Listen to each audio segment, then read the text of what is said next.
You're listening to A Slice of Therapy with me, Alun Parry.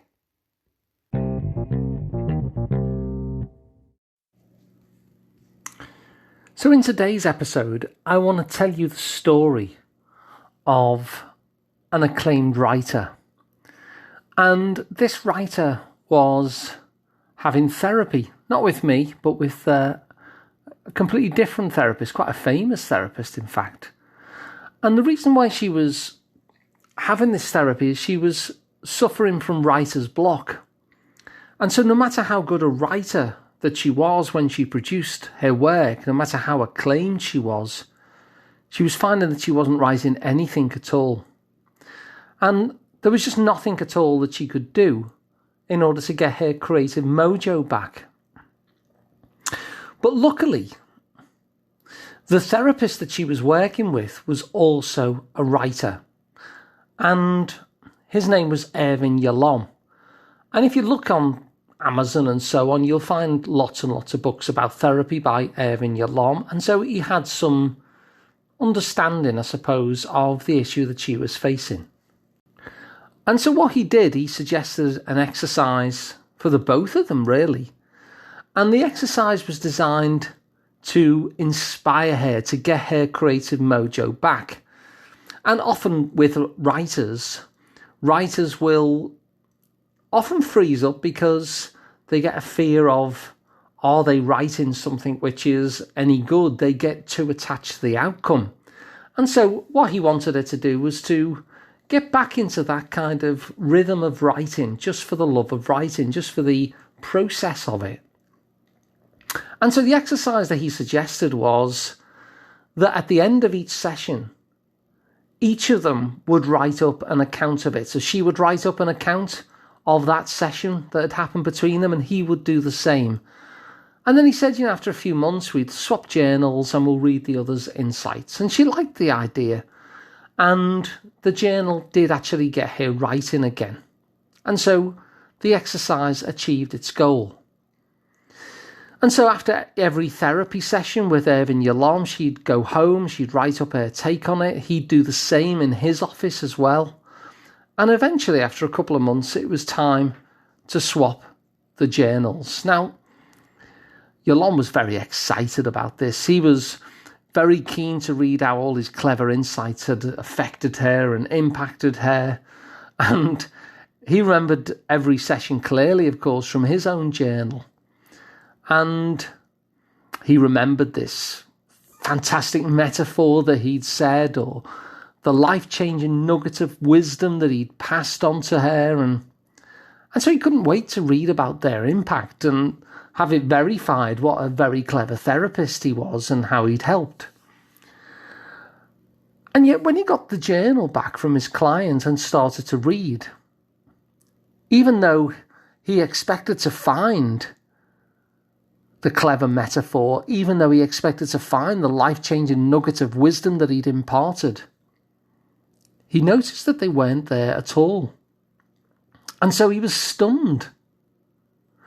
And he was stunned because what he realised was that what he thought had made a difference wasn't even showing up in her recollection of the session. What he thought was important in that session, she didn't. She thought something else was important, and she was picking up something entirely different from every session. So the moments that he thought had been completely groundbreaking, they didn't even merit an entry in her journal. And things were shifting for the client. I mean, she was back writing. There was a lot of positive change going on for her. That much was obvious. Her life was getting better.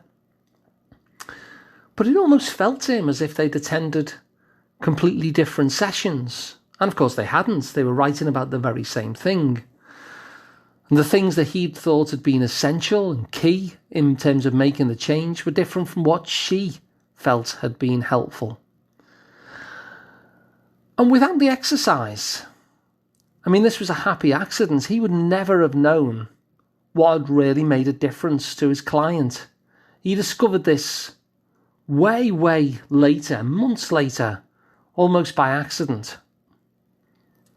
And so, in the course of their therapy together, he had a very different take on what was going on.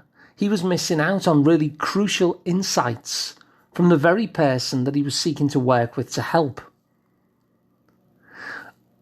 And this had a big impact in terms of the way I do therapy. You see, what's typical is that at the end of a session, that the therapist or the counsellor will decide to sum up the session, in order to wrap it up, to bring it to a nice close. They will kind of sum up the session. They'll share their observations of what's been important about the session. And yet, as Irvin Yalom found out by chance, it's pretty likely that what the therapist thinks has been important about the session isn't actually what's been important about the session.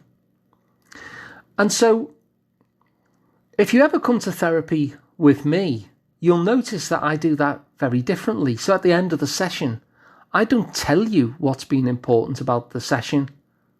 I ask you. And in that process, rather than me pronouncing as if I already know what's important, I remember Irvin Yalom's cautionary tale.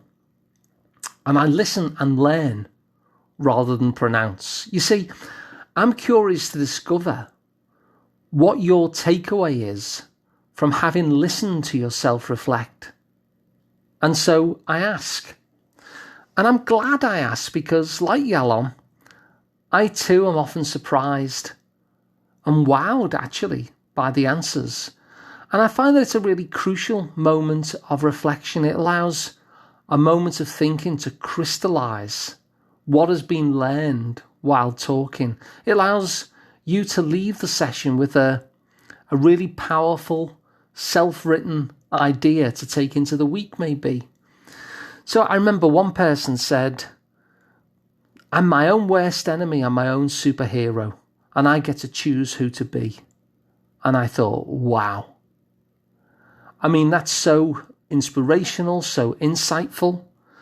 And it's funny, because as much as Irvin Yalom was waiting for his clever metaphor and for his clever intervention and to be the clever therapist, what I consistently find is that if I ask good questions, then I unearth the cleverness of the person that I'm working with. And so when I think of that reflection, I am my own worst enemy and my own superhero, and I get to choose who to be. Well, would I have come up with that? I don't think I would. And even if I had, would I have timed it so perfectly that I'd pick the exact moment when it would fit so well?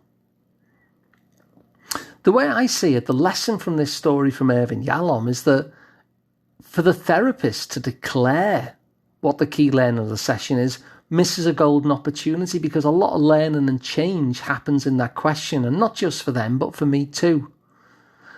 And so in that moment, you develop your philosophy of change in a way that you carry with you through the week. And I learn what that is as well in your own words. Now, the tragic thing about Yalom's exercise is that he had to wait for months to find out what was truly useful. And so, I don't know what was happening in those sessions, and they clearly helped the person, and yet at the same time, he must have been barking up the wrong tree a lot of the time too. And I wonder what would have happened had he have been able to appreciate from his client what it was that she was finding valuable in the session, the things that she found important, but was allowed to do it while the change is happening, rather than wait several months. And so I think this is a key thing, and I've spoken about this on the podcast before, that there are always two experts in the room with therapy. And I bring some expertise, but you bring a lot of expertise too. And so it's really important to get your expertise out there, to really foster that and nurture it and mine all the things that you know about yourself already, in terms of what works for you, in terms of what strategies are helpful, and just in terms of your insights about yourself and your life, is a great expertise, as well as any other expertise from life that you might be able to bring into the picture. And so by asking this question every time, by allowing you to sum up, I get to find out what has been important for you while the change is actually happening. And so I'm really grateful that Irvin Yalom shared that story, because in the sharing of that story, it kind of emphasizes once again to me just how valuable you are in that process that we get involved in together of creating change, and how important it is to find out from you what was important about the session, to find out from you of all the things that you've reflected on, what was the thing that you reflected on that really stands out to you as important from the hour that we've spent together. And by knowing this, I get to be able to adapt to that in a way that Irvin Yalom was not able to, simply because he waited 3 months in order to find out. And so if you like this idea and you'd like to pass it on, then please do share the episode or give us a review. That always helps. You can work with me directly, of course. I'm Alun Parry. You can find out more at liverpoolpsychotherapy.co.uk. And please feel free to subscribe to the podcast. It ensures that you'll never miss an episode again. There's a new one every day, and it's completely free. So thanks for listening, and I'll be back again tomorrow with another one.